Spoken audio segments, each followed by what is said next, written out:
Student, मैं doctor H M Devda BSc part third के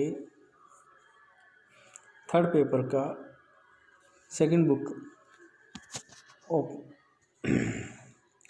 operation research, जिसका अभी नया नाम रखा है OT operation technique.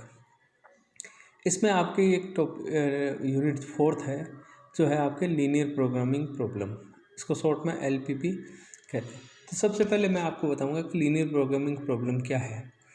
Linear programming problem में आपके तीन प्रकार की होती है: लागत का न्यूनतमीकरण, लाभ का अधिकतमीकरण और सिंप्लेक्स मेथड। ये तीन प्रकार की इसमें समस्या है। अब आप क्या आता है कि लागत का minimization, cost of minimization of cost, maximization of profit और सिंप्लेक्स मेथड। तो इसमें अपने एलपीपी के सबसे पहले अपने इसके तीन भाग होते हैं। एक तो मुख्य भाग, फिर या इसका गणितीय रूप या इसका एलपीपी स्वरूपण लिखिए। मैंने जैसे क्वेश्चन में रूप में आपको बना के दिया है। तो इसके तीन मुख्य भाग क्या होता है। सबसे पहले आपका आता है इसका ऑब्जेक्ट फंक्शन, उद्देश्य फलन। तो एलपीपी का लक्ष्य जिस एक घातीय फलन से व्यक्त किया जाता है वह समस्या का ऑब्जेक्ट फंक्शन या उद्देश्य फलन कहलाता है। इसे प्राय जेड से व्यक्त किया जाता है जिसका अधिकतम या न्यूनतम मान ज्ञात करना है। तो एग्जाम्पल जैसे लिखा है मैंने, मैक्सिमम जेड बराबर 2x + 3y और मिनिमम h बराबर x + 2y। इसका मतलब इसका मैक्सिमम जेड का मतलब अधिकतमीकरण और मिनिमम h का मतलब न्यूनतमीकरण, और यह हमेशा लीनियर इक्वेशन रहेगी जेड का मान। दूसरा इसका आता है प्रतिबंध, कंडीशन। तो एलपीपी के ऑब्जेक्ट फंक्शन के में प्रयुक्त चर x तथा y पर लगने वाली शर्तें अब लेस देन भी हो सकती है, ग्रेटर देन भी हो सकती है, लेस देन इक्वल भी हो सकती है, ग्रेटर देन इक्वल भी हो सकती है, कि समस्याओं का प्रतिबंध कहते हैं, जो एक घातीय समीकरणों या असमीकरणों के रूप में व्यक्त किया जाता है। जैसे 3x + 4y ≤ 6, 4x - 5 = 8 and x - y >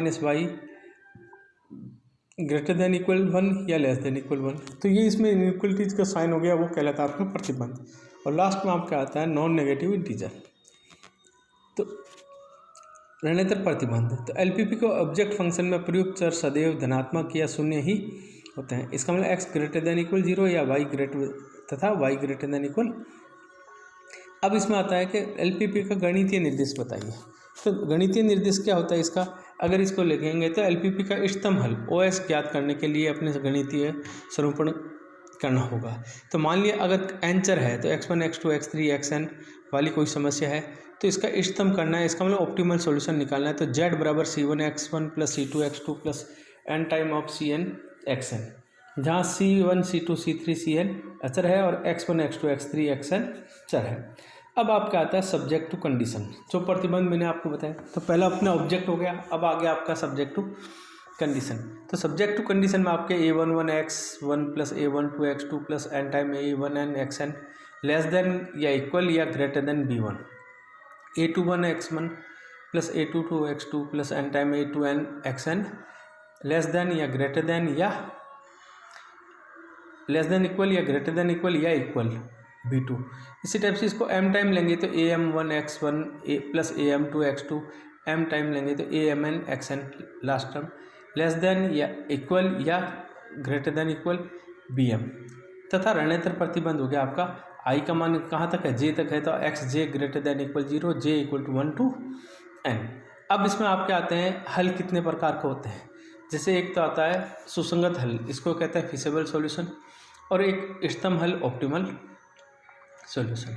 तो एलपीपी में प्रयुक्त चर जैसे x1 x2 x3 xn के सेट को रूप में अगर इसको लें तो x1 x2 xn लिखेंगे। समस्या के सभी प्रतिबंधों में लेस देन इक्वल या ग्रेटर देन इक्वल तथा ऋणात्मक प्रतिबंध xj > n j = 1 to n को संतुष्ट करता है, उसे अपने कहलाता है फीसिबल सॉल्यूशन या सुसंगत हल, इसको शॉर्ट में लिखते हैं fs। और दूसरा आता है आपका ऑप्टिमल सॉल्यूशन। तो किसी भी एलपीपी का इष्टतम हल वह सुसंगत हल जिसके ऑब्जेक्ट फंक्शन में मैक्सिमम या मिनिमम का मान समस्या के अनुरूप उच्चतम या न्यूनतम प्राप्त होता है, उसे ऑप्टिमल सॉल्यूशन निकाल। तो कहने का अर्थ यह है कि आपको जैसे ऑब्जेक्ट फंक्शन लेते हैं मैक्सिमम जेड, तो मैक्सिमम जेड, इसका मतलब मैक्सिमम जेड में जो फंक्शन में अपने को दे रखा है जेड बराबर, उसमें मान रखने पर अपने पास जो आएगा तो वो मैक्सिमम हो गया। अगर मिनिमम है तो वो मिनिमम होगा। तो मैक्सिमम जेड या मिनिमम जेड का जो मान प्राप्त होता है वो कहलाता है इसका ऑप्टिमल सॉल्यूशन। मैंने अब इसमें एक एग्जांपल लिया है जिसमें आपको पहले क्या है टेबल बनानी है। टेबल मतलब यह आपके 11th क्लास में था, 12th क्लास में BSc first year second year के स्टूडेंट को, अगर आपने 12th क्लास की सीबीएसई बोर्ड की किताबें जो चल रही है उसमें देखा होगा, उसमें ये एक आपका टॉपिक है। तो उसमें आपका आता है कि अगर आपको जब सवालों को दे रखा है तो उसको लैंग्वेज के रूप में दे रखा है तो उसको अपने को मैथमेटिकल फॉर्म में कन्वर्ट करना है, लीनियर इक्वेशन में कन्वर्ट करके उसके बाद में इसमें आपका आता है कि जैसे एक फर्म में 2 प्रकार के उपकरण हैं, ए तथा बी का उत्पादन करता है। ए तथा बी प्रति इकाई का लाभ क्रमशः 20 और 30 रुपये है। इसका मतलब ये क्या हो गया, इसका लाभ दे दिया, इसका मतलब प्रॉफिट हो गया। तो अब अपने को इसमें क्या वैल्यू आ गई, इसका मतलब इसका कहने का अर्थ है कि आपको मैक्सिमम जेड वो आपका आ गया।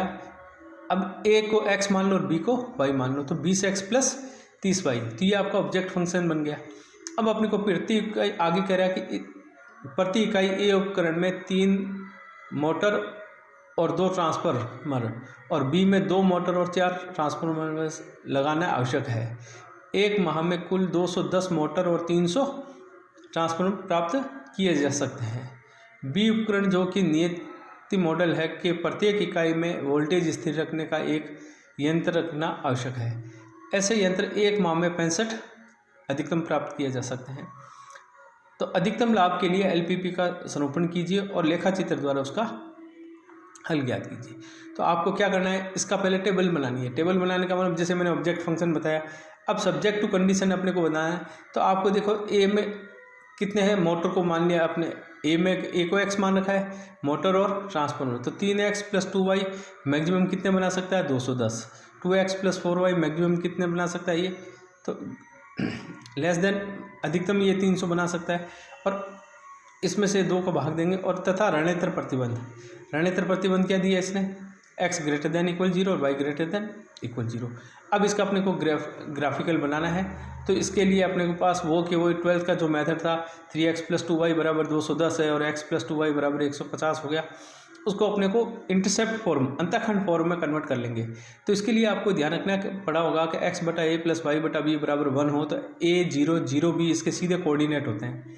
तो आपको इसमें कोई सॉल्यूशन कुछ करने की जरूरत नहीं है। इसको x/a और + y/b = 1 करना है। इसका मतलब इसमें अपने को ऐसा डिवीजन करना है कि जिसमें आपने ये बराबर 1 आ जाए। तो जैसे मैंने इक्वेशन में किया है, तो आपका x/70 + y/105 बराबर है ये, दूसरी बनी है x/150 + y/75 बराबर 1। तो आपको बताया इंटरसेप्ट फॉर्म में डायरेक्ट फॉर्मूला होता है a 0 0 b। तो a का मान 70 है तो 70 0 0 105 और 150 और 0 0 और 75, और y बराबर आपको दे रखा है 165 और x बराबर 0 और y बराबर 0। अब इससे अपने को एक ग्राफ बनाना है। तो आपके कितनी लीनियर इक्वेशन है, 1 2 और 3 लीनियर इक्वेशन से अपने को ग्राफिकल में इसमें ग्राफ बनाना है। अब ग्राफ में बनाने के बाद में आपको ध्यान रखना है कि इसमें लेस देन इसकी जो कंडीशन है अपने को सब में क्या दे रखा है, अधिकतम है। तो अपने ले रखा है 3x + 2y >